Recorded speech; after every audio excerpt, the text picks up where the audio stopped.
हाँ भाई, आज की क्लास का विषय है सल्तनत कालीन स्थापत्य कला। सल्तनत कालीन वास्तुकला या स्थापत्य कला। स्थापत्य कला, तो स्थापत्य कला और अन्य जो भी बातें हैं उन सब के संदर्भ में हमें चर्चा करनी है।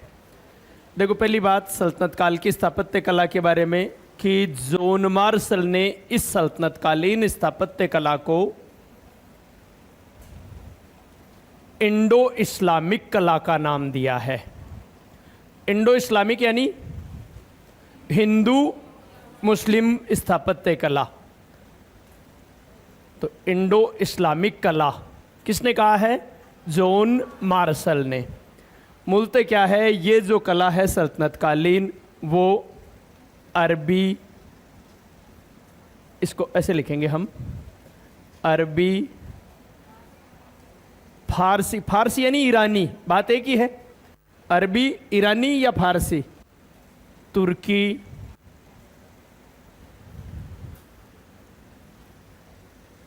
तो अरबी, फारसी, तुर्की और हाँ फारसी एक ही बात आ गई, ईरानी तो, और इसके अलावा आ गई भारतीय। इन सभी का मिश्रण है। मूलतः ये शैलियाँ थी भारतीय परिवेश में जब ढले तो भारत से भी इन्होंने कुछ, या तो भारत की पुरानी इमारतों को तोड़कर बनवाया तो उनके ऊपर बनवाया तो उनका प्रभाव आ गया, या कुछ भारतीय स्थापत्य कला से प्रभावित इमारतें थी। ठीक है, तो इनका मिश्रण है, अरबी, फारसी, तुर्की और भारतीय वास्तुकला का मिश्रण है सल्तनत कालीन स्थापत्य कला या वास्तुकला। सल्तनत कालीन स्थापत्य कला की सबसे बड़ी विशेषता अगर आपसे पूछें तो वो होगी मेहराब, गुंबद और मीनारों का प्रयोग। मीनारों का प्रयोग, हालांकि सबसे ज़्यादा होगी मेहराब और गुंबद, ये बात भी ध्यान रखना है क्योंकि मीनार है वो मुगल काल में ज़्यादा होंगी, ये बात ध्यान रखना है।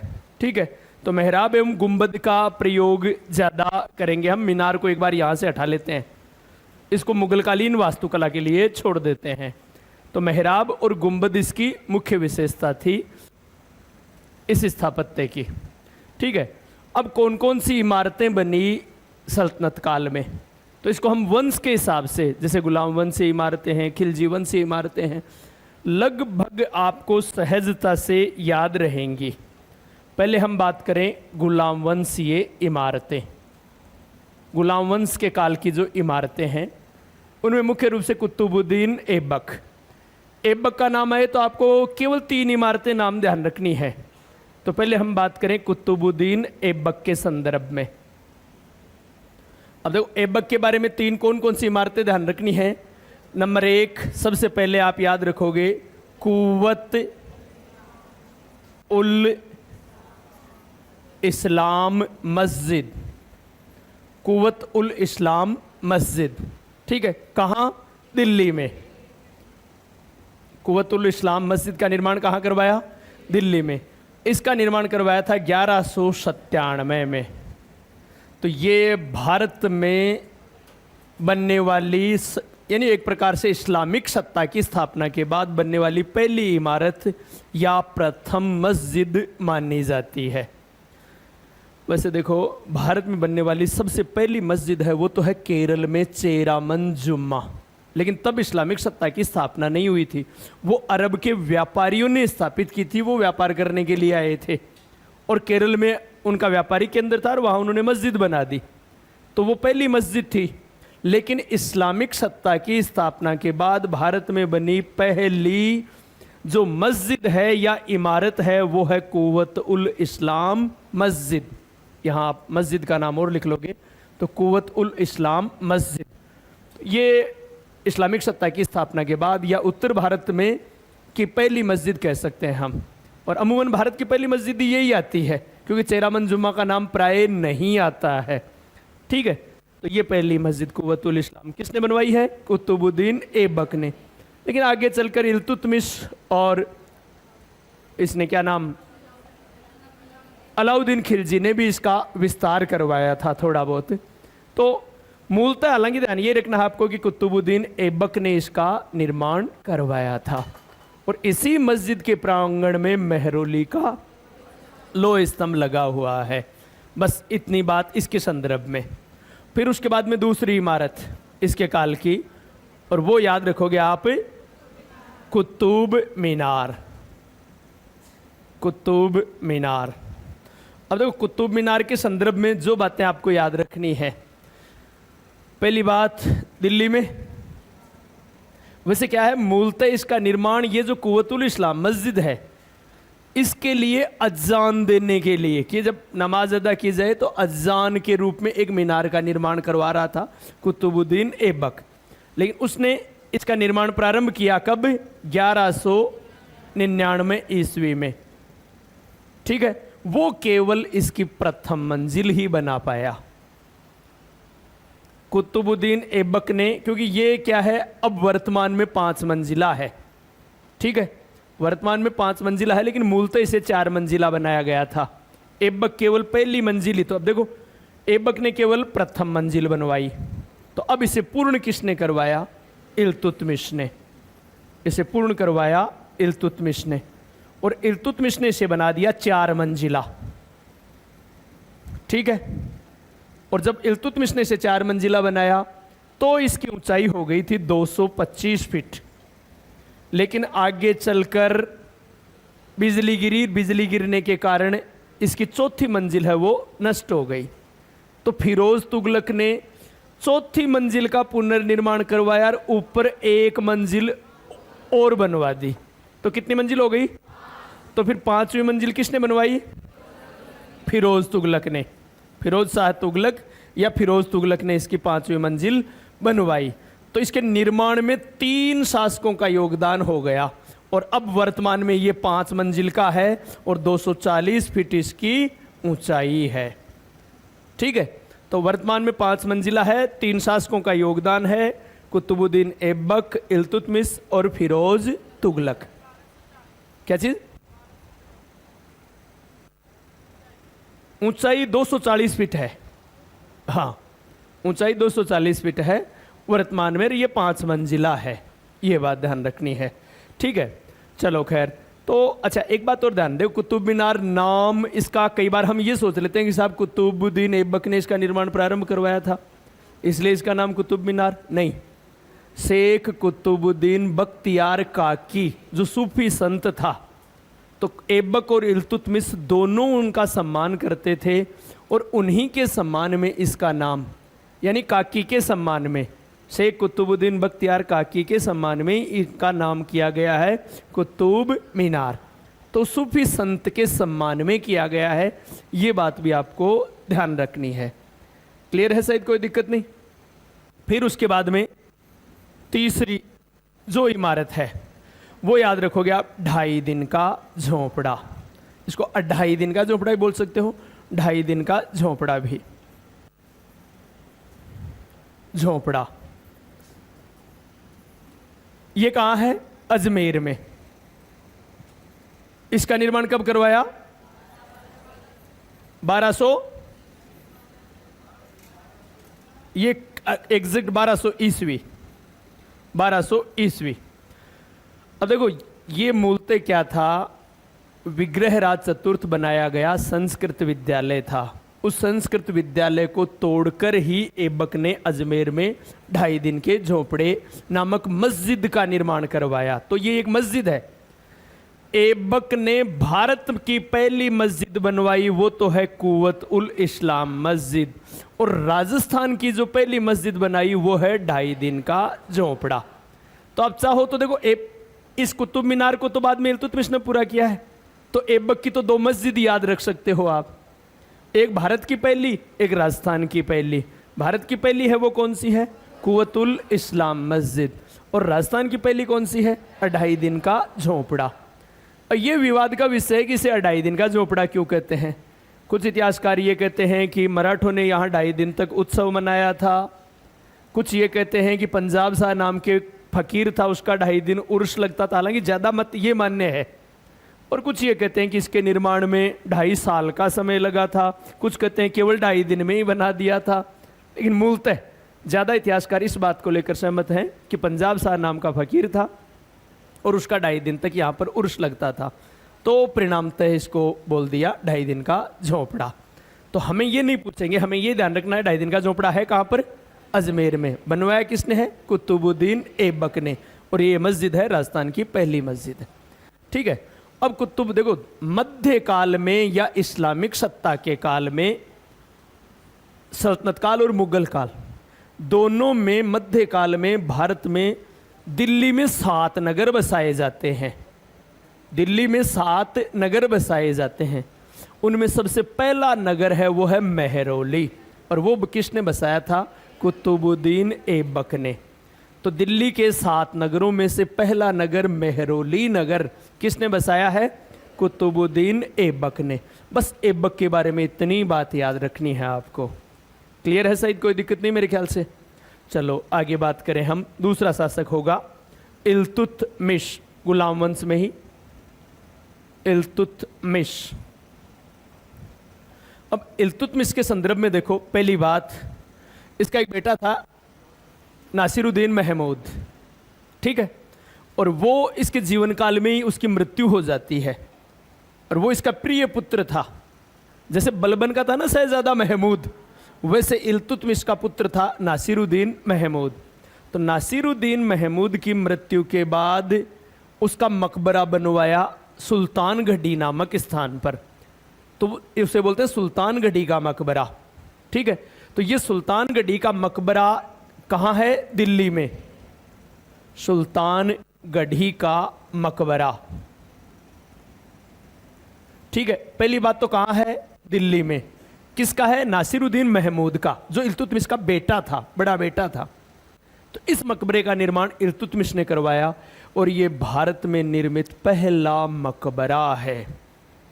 भारत में बना हुआ पहला मकबरा सुल्तानगढ़ी का मकबरा है, जो इल्तुतमिश के बेटे नासिरुद्दीन महमूद का मकबरा है। क्लियर है सईद? नासिरुद्दीन मोहम्मद का मकबरा है। और फिर इल्तुतमिश ने खुद का अपना मकबरा बनवाया उसके बाद में, खुद अपने जीवन काल में।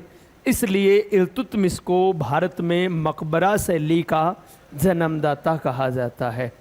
ठीक है, और चूंकि भारत का पहला मकबरा इल्तुतमिश ने बनवाया, ये सुल्तानगढ़ी का मकबरा, इसलिए इल्तुतमिश को कहा जाता है मकबरा शैली का जन्मदाता। ठीक है, फिर देखो, इसने 2 प्रसिद्ध मदरसे बनवाए। एक मदरसा-ए मोइजी, मदरसा-ए मोइजी। तो मोइजी यानी मोहम्मद गोरी की याद में, मोइजी यानी मोहम्मद गोरी की याद में।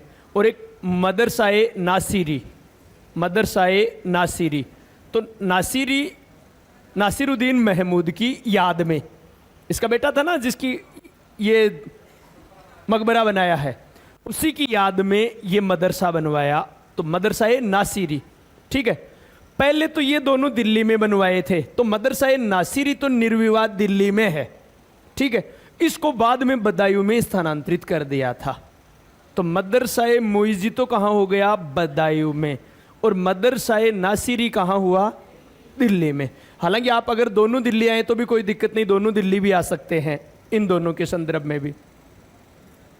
ठीक है, तो मदरसे बनवाए।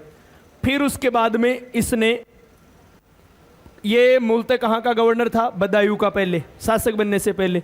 तो बदायूं में हौज-ए-शम्सी, शमसुद्दीन इल्तुतमिश नाम था ना, तो हौज-ए-शम्सी नाम का तालाब बनवाया था। हौज-ए-शम्सी नाम का तालाब बनवाया था। तो हौज यानी तालाब ही तो होता है ना, तो हौज, जैसे हाँ हम हौद बोलते हैं उसको, लेकिन यहां हौज बोला जाएगा। अलाउद्दीन भी बनवाएगा ना एक दिल्ली में, सीरी में, हौज-ए-खास वो अलाउद्दीन का होगा, हौज-ए-शम्सी वो इल्तुतमिश का है। और हौज-ए-शम्सी कहाँ है? बदायूं में।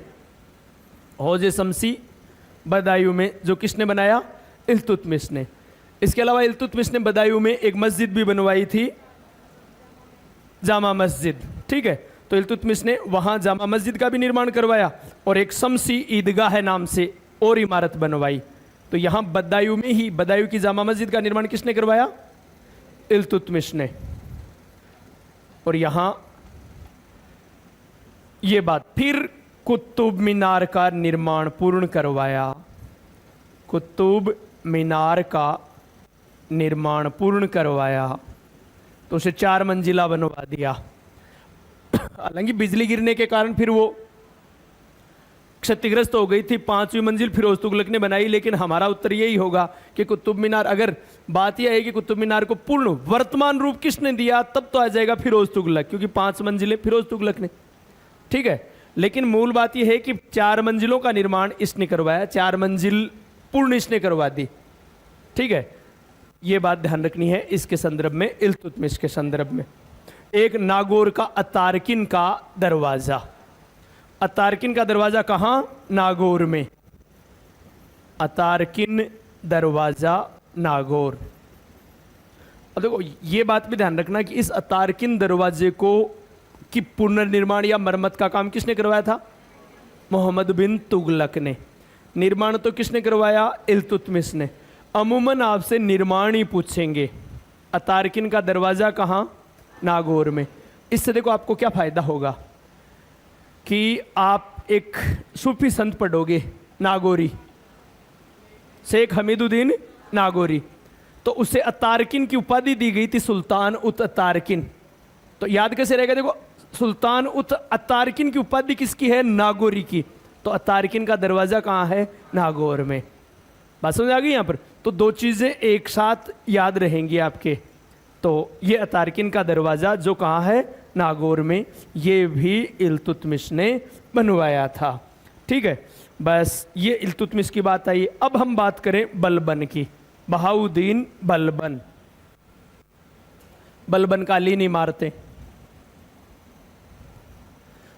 थोड़ा आप साथ में जब बोले तो कम से कम दिमाग पर इतना जोर डालो कि क्या हमें ये चीजें याद हैं इस रूप में।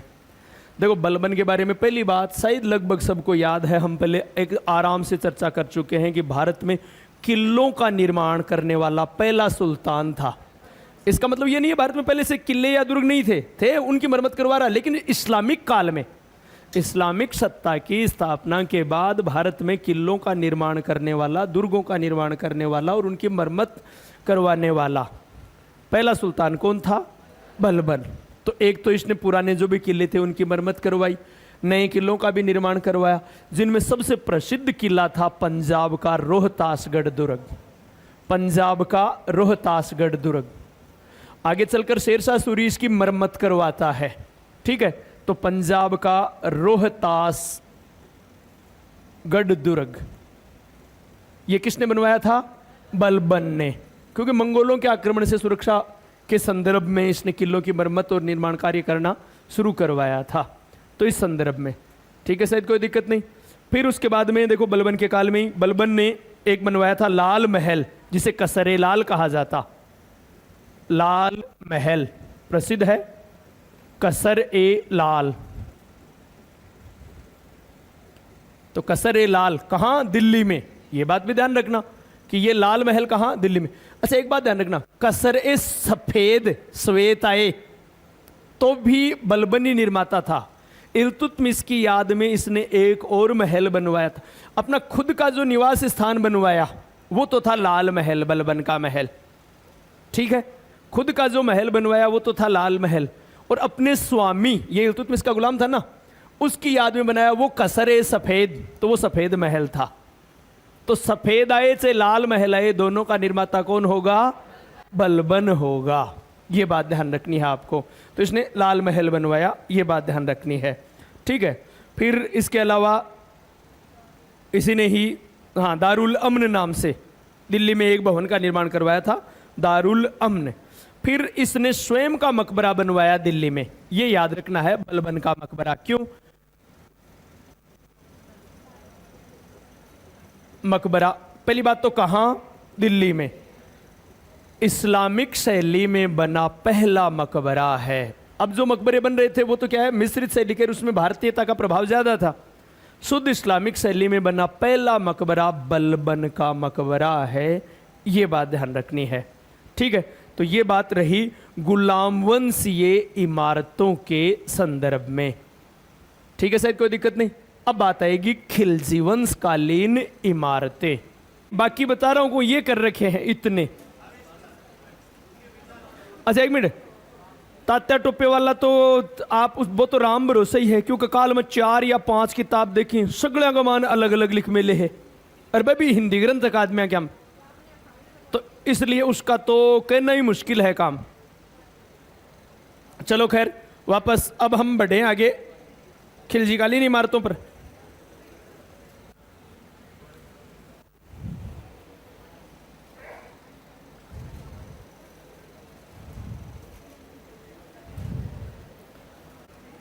हाँ, खिलजी कालीन इमारतें, खिलजी कालीन इमारतें। देखो खिलजी कालीन वास्तुकला की हम बात करें, पहली बात आपको याद रखनी है कि गुलाम वंश में केकुबाद ने दिल्ली में एक महल बनवाना प्रारंभ किया था, जिसे हम बोलते हैं किल्लोखोरी का महल। किल्लाखोरी या किल्लोखोरी एक ही बात है, चिंता मत करो। का महल ये बनवाना प्रारंभ तो किसने किया था? केकुबाद ने। कहाँ है? दिल्ली में। केकुबाद ने प्रारंभ किया, लेकिन इसे पूर्ण किया जलालुद्दीन खिलजी ने। जलालुद्दीन खिलजी ने। तो इसलिए इस ऑप्शन में मूलतः अगर दोनों आ जाएं तो आपको जलालुद्दीन खिलजी करना है। हाँ, प्रारंभ किसने किया था? तब केकुबाद। और बाकी दोनों आपके ऑप्शन में नहीं आएंगे कि किल्लाखोरी दिल्ली में जो किल्लोखोरी का महल है वो किसने बनाया? तो किसने? जलालुद्दीन खिलजी ने। फिर उसके बाद में अब हम बात करें अलाउद्दीन के संदर्भ में, ये विस्तृत बात होगी। अलाउद्दीन खिलजी, देखो पहली बात, अलाउद्दीन ने दिल्ली में एक शहर बसाया दिल्ली के निकट, जिसका नाम था सीरी। ठीक है, तो ये सीरी नामक नगर बसाया, जो मध्यकाल में बसाया गया, मुस्लिम काल में बसाया गया दूसरा नगर था। दूसरा नगर, ठीक है। इसे शायद बर्नी नहीं कहा होगा, शहर ए नोरस या नो, उसने देखो बर्नी ने बोला है इसको, हाँ, शहर ए नो या नवनगर, शहर ए नो, इसको हम कहेंगे नवनगर। तो नवनगर किसको कहा गया है? श्रीनगर को। इस श्री नामक नगर को जो किसने बसाया है? अलाउद्दीन ने। दिल्ली में बसाया, इसलिए मध्यकाल में दिल्ली में बसाया गया दूसरा नगर है 7 नगरों में से। ठीक है, शायद कोई दिक्कत नहीं, तो ये बात ध्यान रखनी है। फिर यहीं पर उसने श्री नामक किला बनाया, जिसे हम कहेंगे श्री फोर्ट। तो श्री फोर्ट का निर्माण भी किसने करवाया? अलाउद्दीन खिलजी ने। और श्री फोर्ट को भी हाँ अलाई किला नाम दिया गया है श्री फोर्ट को, या फिर कुश्क ए सीरी, कुश्क ए सीरी या अलाई किला। तो अलाई किला तो नाम आते ही आप अपने आप समझ जाओगे कि अलाउद्दीन ने बनाया है। कुश्क ए सीरियाए, तो सीरी नाम आते ही किसका हो जाएगा? अलाउद्दीन का। चाहे श्रीनगर हो, चाहे श्री फोर्ट हो, चाहे यहां पर ये कुश्क ए सीरी हो नाम आए, तो किसका हो जाएगा? अलाउद्दीन का। तो आपके दिक्कत नहीं आएगी। ठीक है, तो इसने श्री फोर्ट। फिर इसके अलावा इसने एक बनाया अलाई दरवाजा। अलाई दरवाजा, अच्छा, अलाई दरवाजे के संदर्भ में आपको देखो पहली बात, ये कुव्वतुल इस्लाम मस्जिद का शायद दक्षिणी प्रवेश द्वार होना चाहिए। तो एक प्रकार से प्रवेश द्वार है ये, मानो आप दक्षिण उत्तर छोड़ो, उस कुव्वतुल इस्लाम मस्जिद का प्रवेश द्वार है अलाई दरवाजा, बात नंबर 1। दूसरी बात, ये अलाई दरवाजा है, उसमें संगमरमर का भी प्रयोग किया गया है। यानी है तो बना हुआ तो लाल पत्थर का है, बलुआ पत्थर का बना हुआ है, लेकिन बलुआ पत्थर के साथ साथ इसमें सफ़ेद संगमरमर का भी प्रयोग हुआ है। तो ये सल्तनत काल की पहली इमारत है जिसमें, एक मिनट देखो, ये थोड़ा सा, हाँ बिल्कुल बिल्कुल, तो सफ़ेद संगमरमर का प्रयोग होने वाली ये पहली इमारत है। एक बात इसको थोड़ा सा क्लियर करना, देखो, सल्तनत काल में या मुस्लिम सत्ता की स्थापना में पूर्णतः संगमरमर से बनी पहली इमारत तो है मांडू में मालवा में होसंग शाह का मकबरा। मालवा का शासक था होसंग शाह, उसने अपने जीवन काल में ही अपना मकबरा बनवाया। वो मकबरा पूर्णतः संगमरमर से बना हुआ है। तो पूर्णतः संगमरमर से तो वो पहली इमारत है। लेकिन सल्तनत काल की पहली इमारत जिसमें सफेद संगमरमर का प्रयोग हुआ है वो कौन सा है? अलाई दरवाजा। बात समझ आ गई?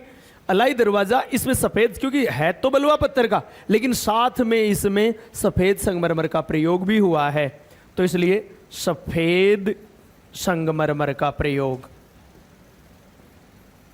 तो यहां यह बात याद रखना, सल्तनत काल की पहली इमारत जिसमें सफेद संगमरमर का प्रयोग हुआ है।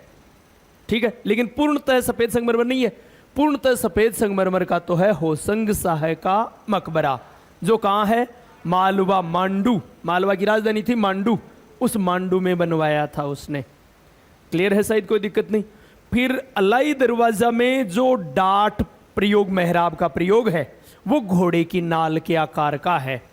और ऐसा घोड़े की नाल के आकार का मेहराब सबसे पहले उसका प्रयोग किसमें किया गया है?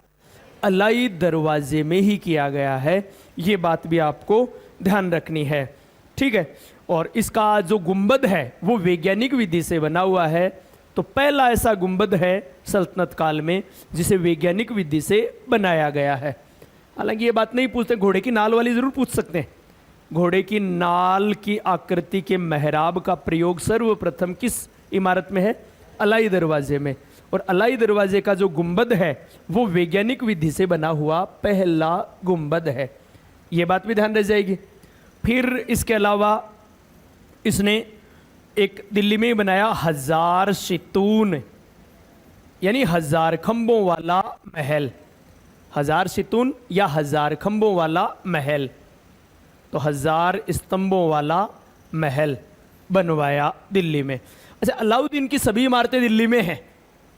अलाउद्दीन ने चाहे नगर बसाया तो वो भी दिल्ली में, सभी इमारतें दिल्ली में हैं। इसलिए आपको, हाँ, जैसे गंभीरी नदी का पुल वो चित्तौड़ में है, गंभीरी नदी का पुल है वो चित्तौड़ में है जो अलाउद्दीन ने बनाया है। तो वो तो एक अलग बात हो गई। तो 1000 सितून महल। ठीक है, फिर इसके अलावा इसने एक मस्जिद बनवाई जिसे शुद्ध इस्लामिक शैली में बनी हुई पहली मस्जिद मानी जाती है। कौन सी? जमेयत खाना मस्जिद। जमेयत खाना मस्जिद कहां है? दिल्ली में। दिल्ली में, या दिल्ली में भी सिरी नामक नगर बसाकर वहां मस्जिद बनवाई, जमेयत खाना मस्जिद। और ये जमेयत खाना मस्जिद इस्लामिक शैली में बनी हुई पहली मस्जिद है। इस्लामिक शैली में बना हुआ पहला मकबरा तो कौन सा है? बलबन का मकबरा।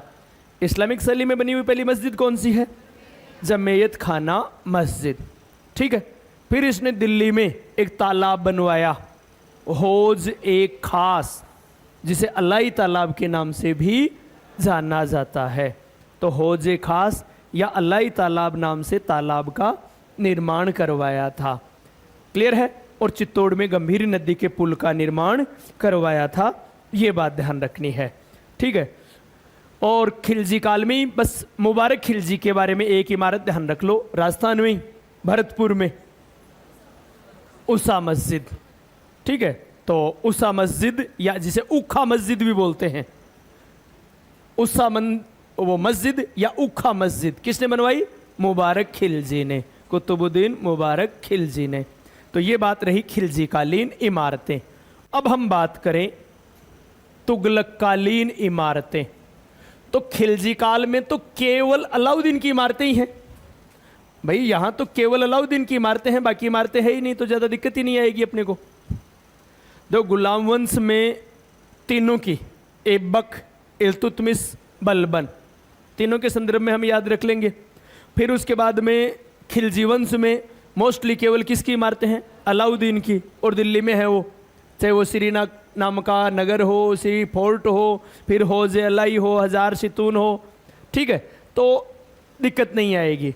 तुगलक काल में देखो, तुगलक काल, यहां अलग अलग सभी शासकों के बारे में कुछ ना कुछ बातें याद करनी है। जैसे पहला शासक कौन था? गयासुद्दीन तुगलक। अच्छा, उससे पहले आपको देखो तुगलक काल की इमारतों की कुछ विशेषता है। सादगी, अलंकरण नहीं है, अलंकरण कम है, भव्यता कम है, सादगी ज्यादा है। एक बात तो तुगलक इमारतें सादगी भी हैं और सस्ती भी। इन्होंने ऐसे काम को निपटाने का काम महंगे पत्थरों का प्रयोग नहीं किया है। जो आपने मकाना का माने एक वो पत्थर काम में लिया ने जो सोरों से टूट जाए, तो इन्होंने सर्वसुलभ पत्थर का प्रयोग किया है, कीमती या दूरस्थ स्थानों के पत्थरों का प्रयोग नहीं किया है। फिर इन्होंने इनके स्थापत्य में एक बड़ी विशेषता है कि दीवार को ढलवा बनाया है। ठीक है, इस प्रकार से ढलवा दीवारें बनाई है। और जो ढलवा दीवारें, झुकी हुई दीवारें होती हैं, उसको बोलते हैं सलामी पद्धति। तो सलामी वास्तुकला एक प्रकार से इनकी विशेषता है। किसकी? तुगलक काल की। ये बात ध्यान रखना। फिर फिरोज तुगलक के भवनों में एक विशेष बात ये देखने को मिलती है कि कमल का अलंकरण सबसे ज्यादा है। फिरोज तुगलक के वास्तु या स्थापत्य में सबसे ज्यादा कमल का अंकन, ये बात भी ध्यान रखना है आप कि उसने कमल का प्रयोग ज्यादा किया है सजावट में, अलंकरण में। ठीक है, तो ये कुछ विशेषताएं हैं। अब बात करें हम गयासुद्दीन तुगलक के समय की। देखो, गयासुद्दीन तुगलक ने पहली बात तुगलकाबाद नाम का नगर बसाया। ठीक है, गयासुद्दीन तुगलक ने क्या किया? तुगलकाबाद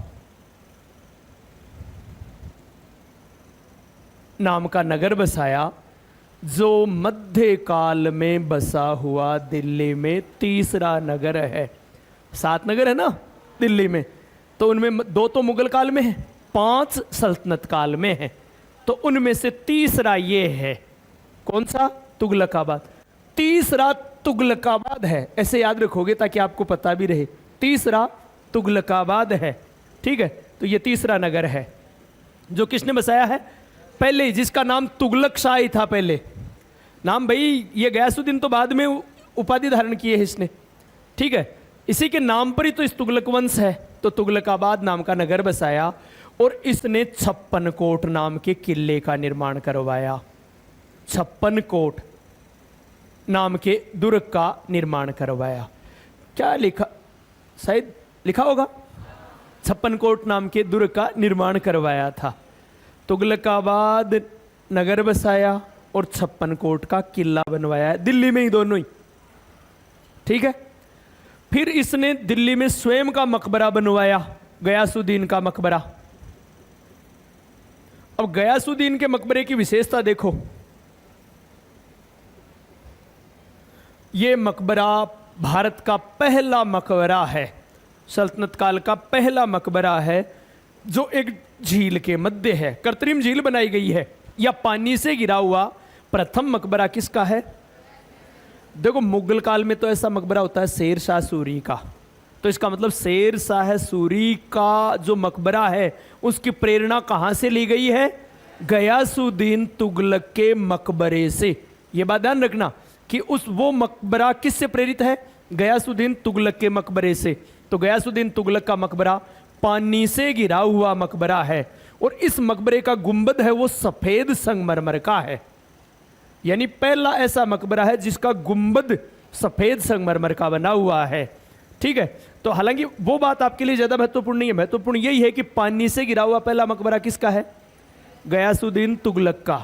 मुगल काल में किसका है? शेर शाह सूरी का। ये दोनों बातें याद रखोगे यहां पर। तो पानी से गिरा हुआ मकबरा है। ठीक है, बस इतनी बात इसके बारे में ध्यान रखनी है आपको। अब देखो, बात करें हम मोहम्मद बिन तुगलक। बिन तुगलक, ठीक वैसी की वैसी बातें इसके संदर्भ में देखो। नगर, दुर्ग, मकबरा, सेम यही बात यहां चलेगी। नगर, दुर्ग, मकबरा। तो इसने जो नगर बसाया वो था जहांपना नगर। जहांपना है नाम का नगर, दिल्ली में ही बसाया। और चूंकि दिल्ली में ही बसाया, इसका मतलब ये कौन सा नगर हो गया? चौथा नगर हो गया, क्योंकि जस्ट इसके बाद भाई ये इसका पिता है और इसके बाद में ये दिल्ली में बसाया है। तो ये हो गया सल्तनत काल में या मध्य काल में बसा हुआ दिल्ली में चौथा नगर है। कौन सा? जहांपना नगर। ठीक है। फिर इसने भी किला बनाया, इसने 56 कोट बनाया, तो इसने बनाया आदिलाबाद, आदिलाबाद का किला, आदिलाबाद किला बनवाया, ठीक है। और इसने मकबरा खुद का बना दिया, तो इसने निजामुद्दीन औलिया का मकबरा, निजामुद्दीन औलिया ने कहा था कि मेरे मरने के बाद कोई इमारत नहीं बनानी है, मुझे खुले में रहना है, इसलिए बाकी सुल्तानों ने तो कुछ भी नहीं करवाया, इसने क्या किया, उस पर मकबरा बनवा दिया, उसकी मज़ार बनवा दी। तो निजामुद्दीन औलिया की मज़ार या मकबरा बनाने वाला सुल्तान कौन था? तो इसने निजामुद्दीन औलिया का मकबरा या मज़ार का निर्माण करवा दिया। क्लियर है? शायद कोई दिक्कत नहीं।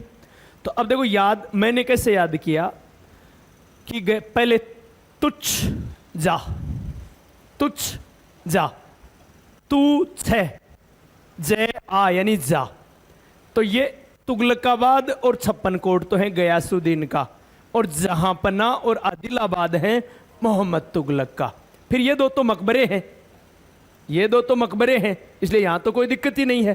फिर देखो, ये निजामुद्दीन औलिया का मकबरा बनाने से रहा, क्योंकि ये तो विरोधी था, इसी ने तो कहा था कि मेरे दिल्ली पहुंचने से पहले दिल्ली छोड़कर चला जाए, तभी तो इसी के लिए तो कहा था, दिल्ली अभी दूर है, तो ये तो मकबरा बनवाया नहीं, इसने उसका मकबरा बनवाया है, क्योंकि ये उसकी गोष्ठियों में जाता था, ये उसकी गोष्ठियों में जाता था, जब शहजादा था तब भी, ठीक है। तो ये बात भी आपको याद रह जाएगी कहीं ना कहीं, तो ज्यादा दिक्कत नहीं आएगी। क्लियर है? अब बात करें फिरोज तुगलक की, यहां तक कोई दिक्कत नहीं शायद मेरे ख्याल से। फिरोज तुगलक,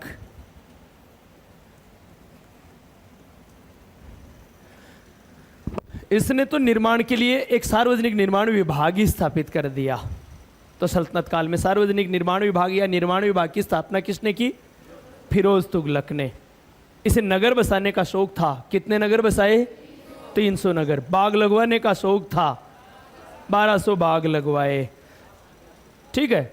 अब इसने जो नगर बसाए उनमें जैसे फिरोजाबाद है, अच्छा फिरोजाबाद या फिरोज शाह कोटला इसने दिल्ली में बसाया, और वो दिल्ली में बसाया गया कौन सा नगर हो गया? 5वां नगर।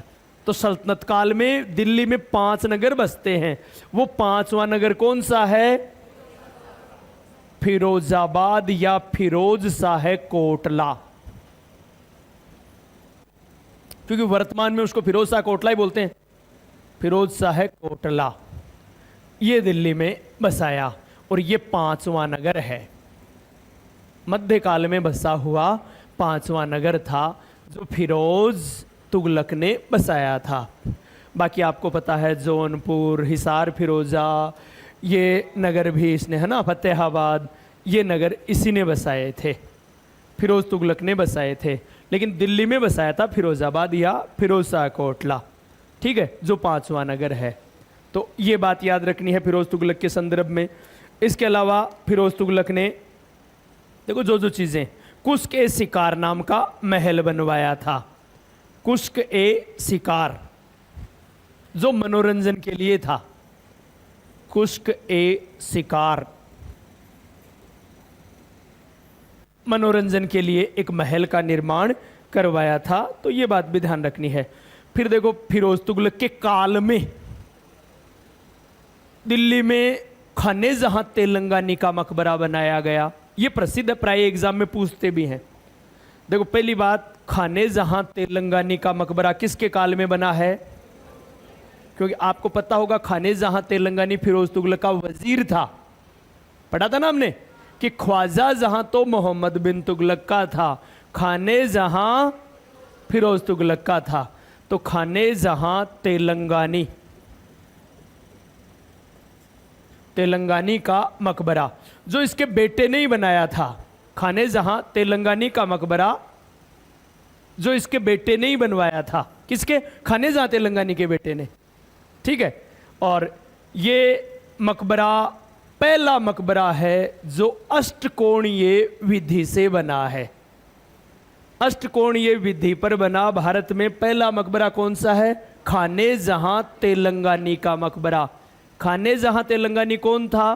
फिरोज तुगलक का वजीर। तो ये मकबरा किसके काल में बना है? फिरोज तुगलक के काल में। कहां बना है? दिल्ली में। ये बात ध्यान रखना। तो ये पहला मकबरा है जो अष्टकोणीय है, अष्टकोणीय पद्धति पर बना है। ये बात ध्यान रखनी है। खाने जहां तेलंगानी का मकबरा, ठीक है। तो फिरोज तुगलक से संबंधित है। इसके अलावा फिरोज तुगलक के काल में ही देखो, अष्टकोण का ये आ ही गया। अच्छा, इसका निर्माण खाने जहां के पुत्र खाने जहां जूना शाह नाम था, उसने इसका निर्माण करवाया था। आपसे नहीं पूछेंगे, बस इतना ही फिरोज तुगलक के काल में बना है। ये बात ध्यान रखनी है। और तुगलक काल में ही जो तुगलक शाह द्वितीय था, उसने लाल गुंबद का निर्माण करवाया था।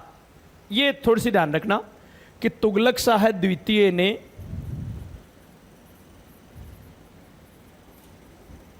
दिल्ली में लाल गुंबद का निर्माण करवाया था। अब ये लाल गुंबद क्या है, ये महत्वपूर्ण बात होगी। एक सूफी संत था चिश्ती संप्रदाय का, कबीरुद्दीन औलिया। उस कबीरुद्दीन औलिया का मकबरा है ये लाल गुंबद। ये बात ध्यान रखनी है। तो कबीरुद्दीन औलिया के मकबरे को लाल गुंबद कहा जाता है। उसका निर्माण तुगलक काल में तुगलक शाह द्वितीय ने करवाया था। ठीक है, शायद कोई दिक्कत नहीं। ये बात आपको याद रखनी है तुगलक के काल के संदर्भ में। तो इतनी इमारतें हैं, ज़्यादा आपको याद करने की ज़रूरत नहीं पड़ी। अब हम बात कर रहे हैं लोदीकालीन स्थापत्य। ठीक है, तो लोदीकालीन स्थापत्य की बात करें। देखो, शहीद काल में तो विशेष कोई इमारतें, जैसे मुबारक शाह था तो उसने मुबारकाबाद नगर बसा दिया, तो वो तो आपको वैसे ही याद रह जाएगा। मुबारक शाह ने मुबारकाबाद नगर बसाया, तो कोई समस्या नहीं रहेगी। फिर मकबरे बने सैयद काल में, इसीलिए सैयद और लोदी काल को मकबरों का काल कहा जाता है। पर्सी ब्राउन ने सैयद और लोदी काल को कहा है मकबरों का काल। याद रह जाएगा। चलो खैर, तो अब अच्छा बात हम करें लोदी काल की। लोदी काल में दो मकबरों का काल है। मकबरे के फील्ड में दो नई बातें आई।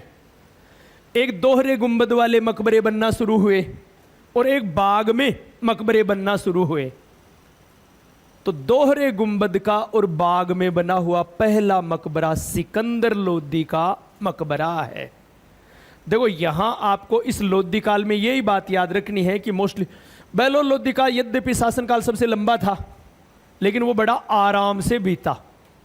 इसलिए उसके बारे में आपको कोई चीज ऐसी कोई विशेष वस्तु लैंडमार्क नहीं जिसे कि हम याद करें। तो एग्जाम की दृष्टि से ऐसा महत्वपूर्ण बहलोल लोदी के बारे में ज्यादा याद, स्थापत्य कला में याद करने लायक कोई विशेष बात नहीं है। तो यह भी अपने आप में एक आश्चर्यजनक बात है।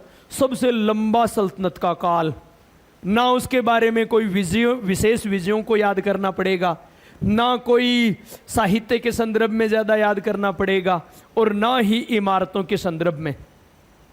तो पांचचर्य शासक अगर यहाँ का हो जाता इस सल्तनत काल में, तो अपन क्यों याद ही को नहीं करना पड़ता, सिर्फ 5 का नाम ही याद करना पड़ता। तो खैर, अब हम बात करें, देखो सिकंदर लोदी। सिकंदर लोदी के संदर्भ में जो बातें, बस सल्तनत काल में मोस्टली जो भी बातें हो इस लोदी काल में वो सिकंदर लोदी के लिए ही होंगी। पहली बात, इसने आगरा नगर बसाया था, पता ना आपको। 1504 में आगरा नगर बसाया और 1506 में इसे राजधानी बना लिया। तो 1506 से लेकर 27 तक सल्तनत की राजधानी रहती है आगरा। उससे पहले रहती है दिल्ली, और थोड़े समय के लिए रहती है पहले लाहौर, पता है ये आपको। ठीक है, अब इसने सिकंदरा नाम का, आगरा के साथ साथ आगरा के पास से सिकंदरा गांव बसाया था। और सिकंदरा जिसे अकबर ने, जिसका नाम क्या किया था, बहिस्ताबाद। अकबर का मकबरा सिकंदरा में ही है, पता ना आपको। अकबर का मकबरा सिकंदरा में ही तो है। अकबरा मकबरा नाम आ गया, तो अकबर का जो मकबरा है वो सिकंदरा में ही तो है, पता ना आपको। वैसे भी याद करना, अभी आएगा आपके, वो तो याद करना, पूछेंगे कहाँ है अकबर का मकबरा, तो वो बात याद करनी पड़ेगी। ठीक है, ये बात भी। इसके अलावा इसका खुद का मकबरा देखो, सिकंदर लोदी का मकबरा। तो इसका मकबरा के बारे में देखो, सिकंदर लोदी के मकबरे के बारे में। पहली बात, ये दिल्ली में है। देखो बड़ी बात ये है कि ये मकबरा इसने बाद में बनवाया है, जबकि आगरा पहले बसा लिया, लेकिन अपना मकबरा आगरा में ने बनवा कर कहां बनवाया है? दिल्ली में। ये बात ध्यान रखनी है, ठीक है। और इसे, हालांकि इसे पूर्ण बाद में आगे इब्राहिम लोदी के समय पूर्ण किया जाएगा, लेकिन आपको बस यही ध्यान रखना है कि इसका जो मकबरा है, क्योंकि शुरुआत इसने कर दी, ये मकबरा दोहरे गुंबद वाला मकबरा है। अब यहां आपको देखो दो बातें यहीं याद रख लो। सल्तनत काल का पहला मकबरा जिसमें दोहरे गुंबद का प्रयोग हुआ है वो है सिकंदर लोदी का मकबरा। मुगल काल का पहला मकबरा जो दोहरे गुंबद का है वो है हुमायूं का मकबरा। मुगल काल का तो पहला हुमायूं का मकबरा है जिसमें दोहरे गुंबद का प्रयोग हुआ है, और सल्तनत काल का पहला मकबरा या भारत का पहला मकबरा जिसमें दोहरा गुंबद का प्रयोग हुआ है वो कौन सा है? सिकंदर लोदी का मकबरा। समझ आ गई बात? यहां पर यह बात ध्यान रखनी है। दूसरी बात, यह मकबरा एक बाग में स्थित है, तो भारत ऐसा पहला मकबरा है यह मुस्लिम काल का, सल्तनत काल का, जो एक बाग में बना हुआ है। तो बाग में स्थित यह पहला मकबरा है। कौन सा? सिकंदर लोदी का मकबरा। अच्छा, एक सिकंदर लोदी का प्रधानमंत्री कौन था आपको याद हो तो? मियां भुआ। इस मियां भुआ ने दिल्ली में मोठ की मस्जिद का निर्माण करवाया था। ये पूछते हैं, पहली बात तो मोठ की मस्जिद कहां है? किसने बनवाई? मियां भुआ ने। मियां भुआ कौन था? मियां भुआ, बस वाह आएगा यहां पर, भुआ, ठीक है। और इसने दिल्ली में बनवाई मोठ की मस्जिद। मोठ की मस्जिद, तो ये दिल्ली की मोठ की मस्जिद का निर्माण मियां भुआ ने करवाया, जो सिकंदर लोदी का प्रधानमंत्री था।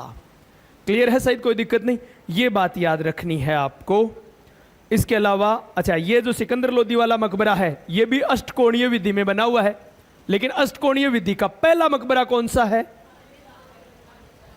खाने जहां तेलंगानी का मकबरा, जो फिरोज तुगलक के काल में बना था, ठीक है। इसकी बात पहले हो ही चुकी है। अब देखो, ये तो मूलतः सल्तनत काल में, सल्तनत काल के सुल्तानों द्वारा, ठीक है, या उनके जो अनुयायी हैं उनके द्वारा बनाई गई इमारतें हैं। अब हम बात करें सल्तनत काल में प्रांतीय जो इमारतें हैं, प्रांतीय शासकों द्वारा बनाई गई, आपको केवल 4 इमारतें, अब एग्जाम की दृष्टि से 4 याद कर, बहुत सी हैं, लेकिन फिलहाल समय की नज़ाकत को देखते हुए आपको 4 ही इमारतें याद करनी हैं।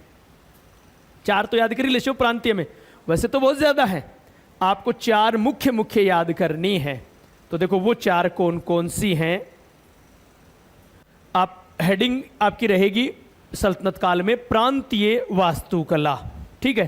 तो देखो इसके लिए पहली बात आपको याद करना है कि बंगाल का एक शासक था, क्या नाम था? सिकंदर शाह है। और इस सिकंदर शाह ने बंगाल में जगह है पंडुआ, इस पंडुआ में एक मस्जिद बनवाई जिसका नाम था अदीना मस्जिद। अदीना मस्जिद। तो देखो दोनों, पहली बात तो ये पूछते हैं कि अदीना मस्जिद कहां? पंडुआ में। किसने बनवाई? सिकंदर शाह ने। क्लियर है सईद? तो ये एक तो ये याद रह जाएगी। फिर देखो, जौनपुर का सरकी वंश का शासक था कौन?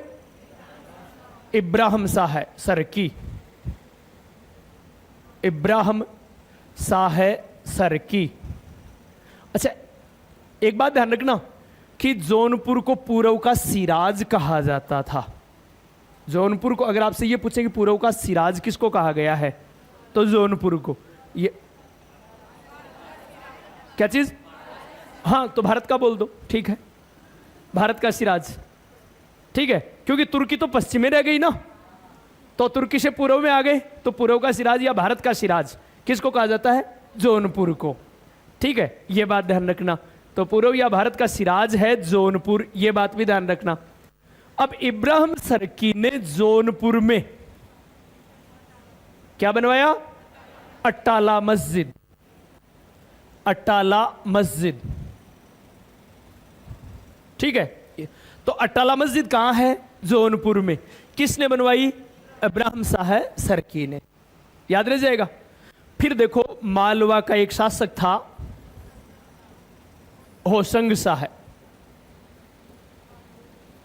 होशंग शाह, और मालवा की राजधानी थी मांडू, और इसने मांडू में एक हिंडोला महल बनवाया। हिंडोला महल। तो आपसे ये पूछते हैं कि हिंडोला महल कहाँ है? मांडू में। किसने बनवाया? होशंग शाह ने। इस मालवा के होशंग शाह ने मांडू में ही अपना मकबरा बनवाया। होशंग शाह का मकबरा। मकबरा, पहली बात, होशंग शाह का मकबरा कहाँ है? मांडू में। ये मकबरा सल्तनत काल में या मध्य काल में या मुस्लिम काल में बनी हुई पहली इमारत है जो पूर्णतः सफेद संगमरमर से है। शायद पहले भी चर्चा कर चुके हैं हम इस बात की, ठीक है।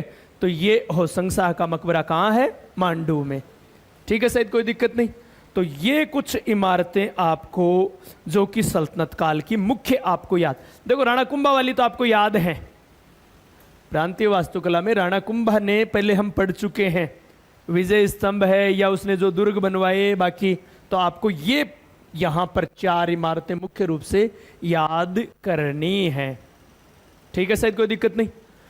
अब देखो, सल्तनतकालीन साहित्य में मुख्य रूप से हम पहले स्रोतों के रूप में चर्चा की थी। सल्तनतकालीन स्रोत, तो वहां फारसी साहित्य की बात हुई थी अपनी। अब सल्तनत काल में हिंदी साहित्य में केवल आपको 4 पुस्तकें, उनके लेखक याद करने हैं। 4 तो याद कर ही सका। तो आप साहित्य के क्षेत्र में, क्योंकि बीच में बात चले, तो वो साहित्य वाली पहले मैं 4 पुस्तकें लिखवाता हूं, फिर हम चित्रकला या संगीत कला की बात करें।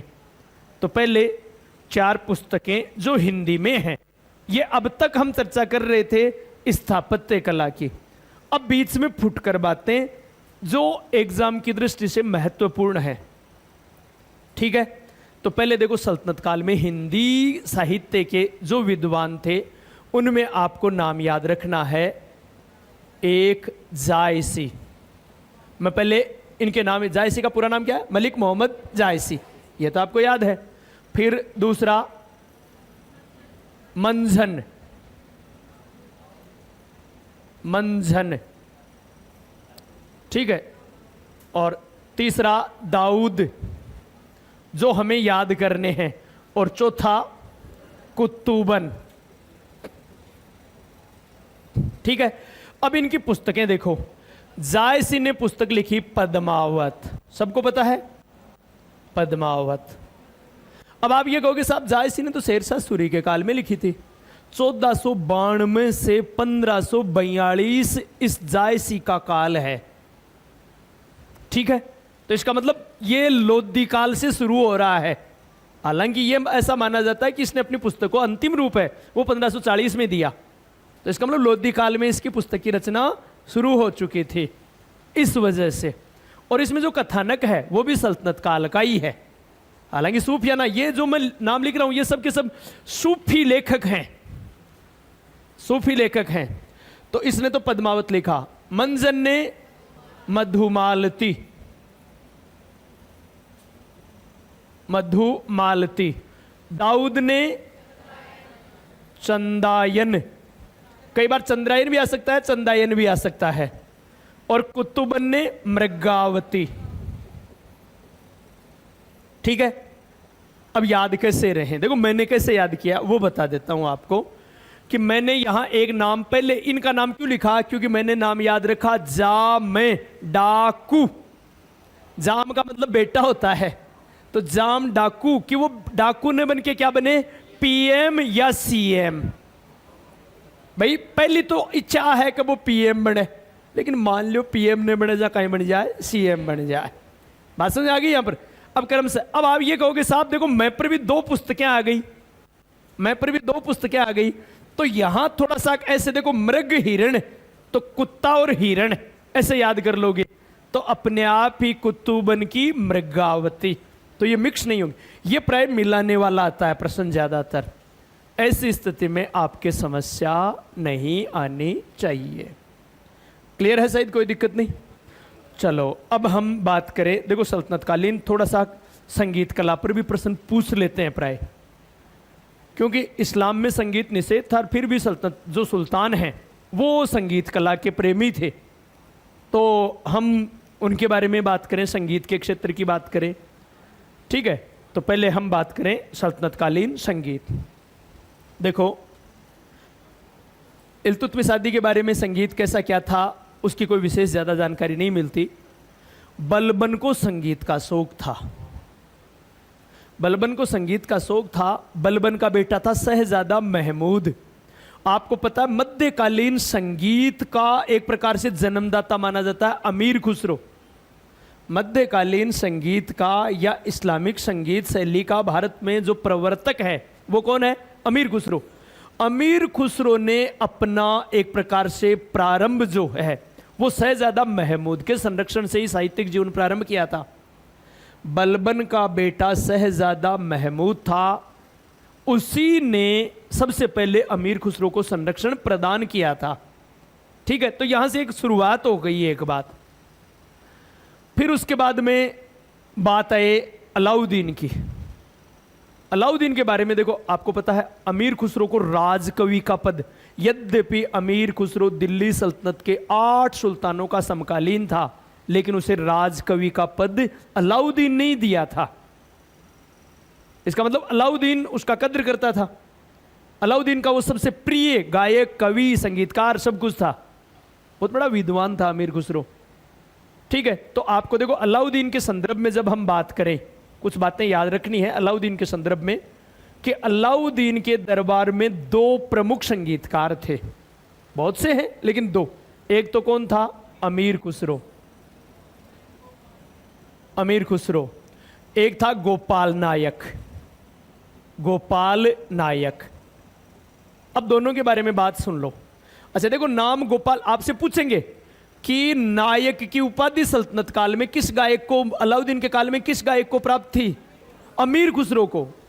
यहां नाम ये लगा हुआ, इसका मतलब यहां मत जाना किसको लगी मिली हुई थी। संगीत के क्षेत्र में सिद्धस्त हासिल होने के कारण उसे नायक की उपाधि प्राप्त थी। किसको? अमीर खुसरो। देखो अमीर खुसरो तबले का आविष्कारक वो है, सितार का आविष्कारक वो है, और गायन की कई विधाएं हैं, राग रागिनियां, जिसमें कव्वाली है, आपके ख्याल है, गजल है, इनका भी विकास इस अमीर खुसरो ने किया है। तो विभिन्न राग रागिनियों का आविष्कारक है, ये बात भी ध्यान रखनी है। अमीर खुसरो के आग्रह पर ही इस गोपाल नाइक को दक्षिण से बुलाया गया। यह दक्षिण का गायक और संगीतकार था, और अमीर खुसरो और गोपाल नाइक के मध्य संगीत प्रतियोगिता भी हुई थी। यह बात भी ध्यान रखनी है कि अमीर अलाउद्दीन के समय में संगीत प्रतियोगिता का आयोजन हुआ था, तो वो किन के मध्य हुआ था? अमीर खुसरो और गोपाल नाइक। और अमीर खुसरो ने इसे बुलवाया था क्योंकि इसके बहुत सारे शिष्य थे, बड़ी संख्या में शिष्य थे। कहते हैं कि 1200 से अधिक शिष्य थे जो खुद गायक थे बड़े, ऐसा माना जाता है। तो इसको बुलाया और इससे प्रतियोगिता की। ये अमीर खुसरो से भी ज्यादा बड़ा गायक था, तो अलाउद्दीन को यह भय था कि प्रतियोगिता में कहीं हार नहीं जाए। इसलिए अलाउद्दीन ने अमीर खुसरो को कहा कि भाई मैं तेरी हार बर्दाश्त नहीं कर सकता, तो तू एक काम कर, पहले इससे गाना गुवाते हैं फिर तुम्हें गवाएंगे, तो तू इसकी जो भी ये कैसे गाता है, क्या गाता है, पूरा देख ले और फिर गाना है तुझे। तो उसको छुपा कर रखा कि इसको पता नहीं चलना चाहिए कि तू देख रहा है, और आराम से फिर इसकी बातें पूरी जो भी तरीका है वो देख ले। और कहा यह जाता है कि फिर अमीर खुसरो ने जब गाना शुरू किया तो ठीक वैसे का वैसे गाया जैसा कि उस गोपाल नाइक ने गाया था। इसका मतलब उसकी पकड़, सीखने की कला थी अमीर खुसरो की, वो आपसे कहीं ज्यादा थी।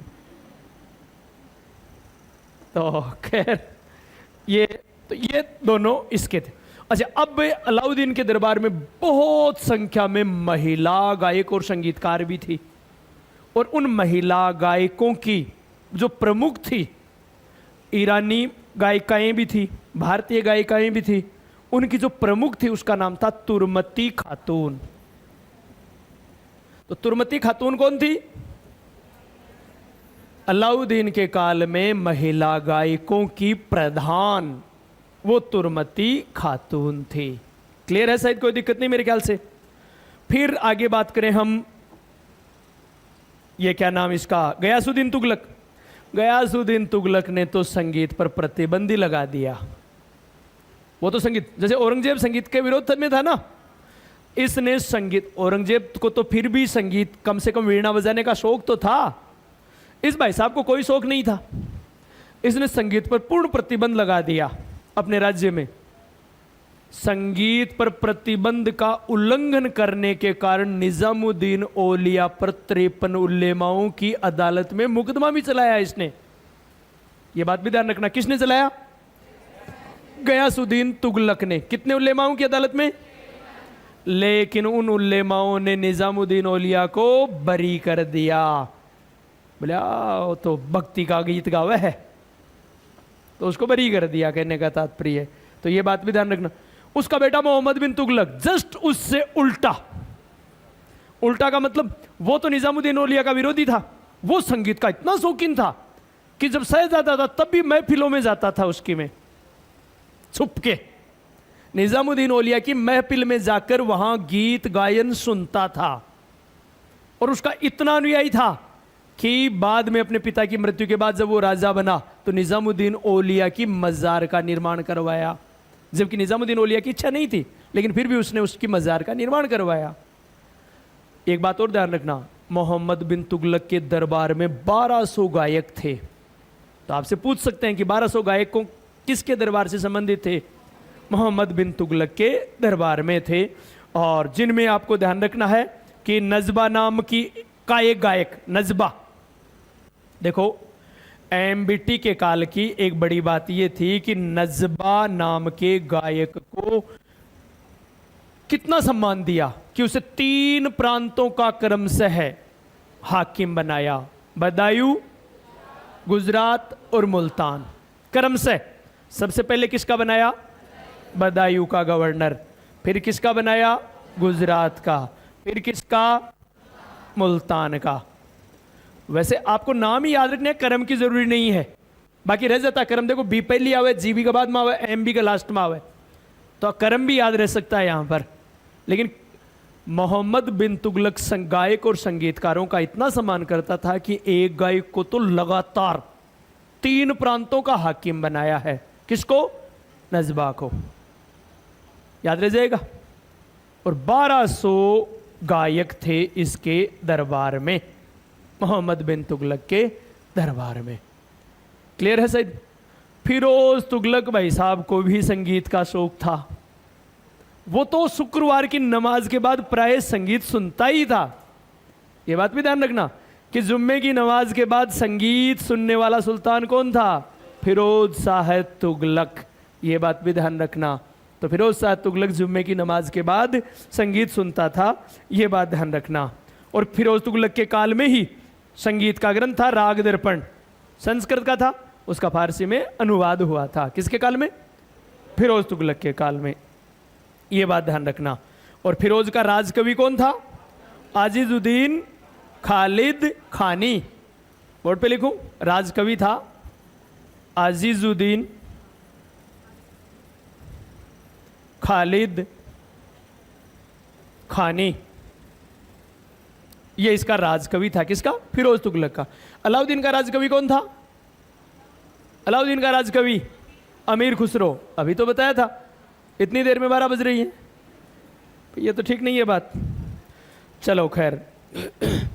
सिकंदर लोदी स्वयं अच्छा गायक था, गीतकार, स्वयं कविताएं भी लिखता था, गुलरुखी उपनाम से। शायद पहले हम जब शासन पढ़ रहे थे तब चर्चा भी की थी कि वो गुलरुखी नाम से कविताएं लिखता था, गीत लिखता था। कौन? सिकंदर लोदी। और सिकंदर लोदी के काल में ही उसका ग्वालियर का शासक था मान सिंह, उसने मान को तुहल की रचना की थी और लज्जत सिकंदरी नाम के संगीत ग्रंथ की रचना हुई थी सिकंदर लोदी के काल में ही।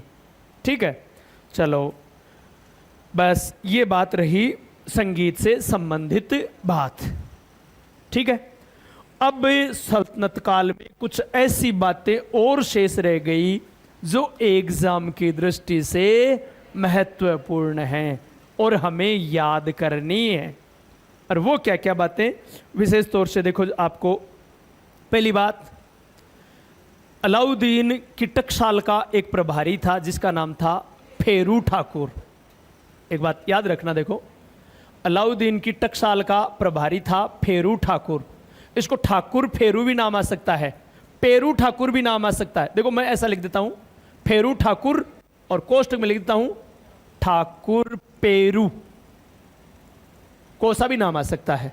ठीक है, ये अलाउद्दीन के समय एक टकसाल का प्रभारी था, यानी हिंदू था ये, और टकसाल का प्रभारी था। तो अलाउद्दीन के समय कोई हिंदू किसी उच्च पद पर है तो बड़ी बात है ये, ठीक है ना। तो ये, और इसने संस्कृत भाषा में एक पुस्तक लिखी थी, दरवे परीक्षा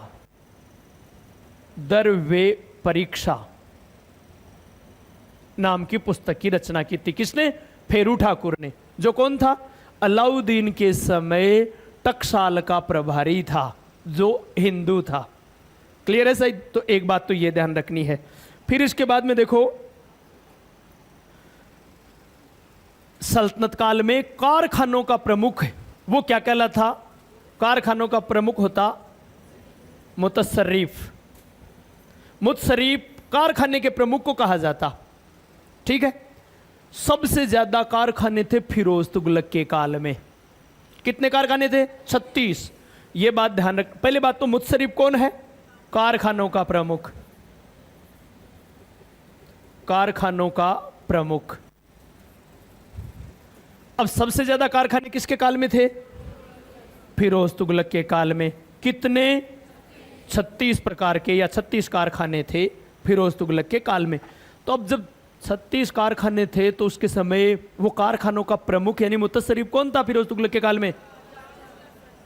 फिरोज तुगलक के काल में जो मुतसर्रिफ था ख्वाजा अबुल हसन। ख्वाजा अबुल हसन ये फिरोज तुगलक के काल में मुतसर्रिफ के पद पर था। ठीक है, तो कारखानों का प्रमुख था, ये बात ध्यान रखनी है।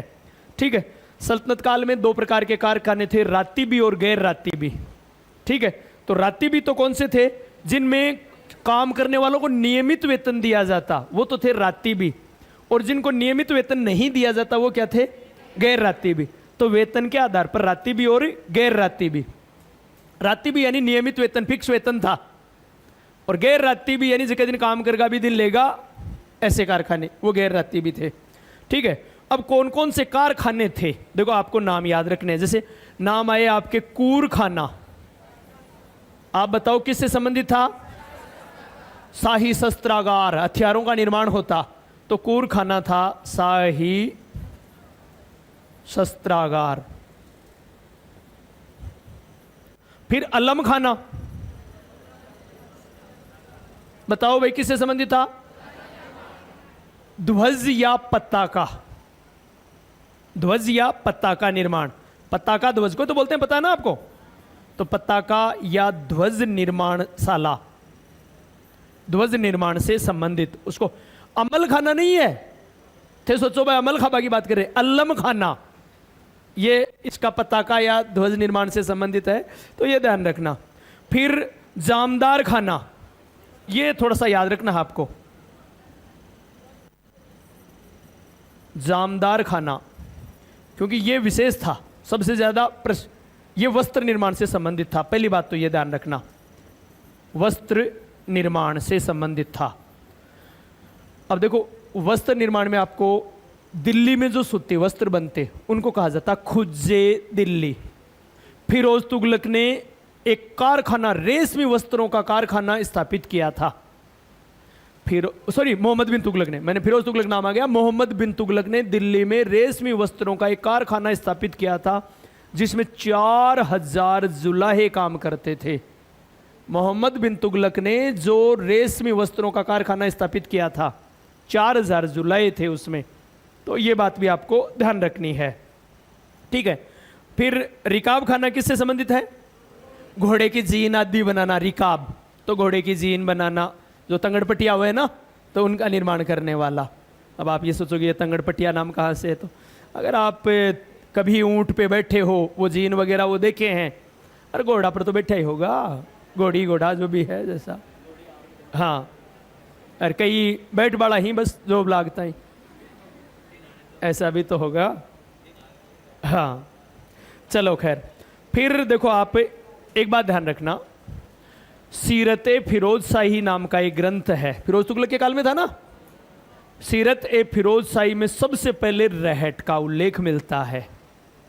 रहट क्या होता है? पानी, देखो कुएं पर ऐसा एक गोल चक्कर सा होता है, ठीक है, और उसमें यहां पर जगह जगह डोले पानी के बाल्टी लगी हुई होती हैं। इसको घुमाएंगे तो ये पानी इस तालाब से निकालकर यहां बाहर निकाल देगा और ये पानी फिर सिंचाई के काम आ जाएगा। इसको बोलेंगे हम रहट। इस रहट का प्रयोग, रहट का जो उल्लेख है वो सबसे पहले किस में मिलता है? सीरत ए फिरोज शाही में। लेकिन गिर युक्त रहट का उल्लेख सबसे पहले बाबरनामा में मिलता है, जिसे साकिया कहा गया है, साकिया, ठीक है।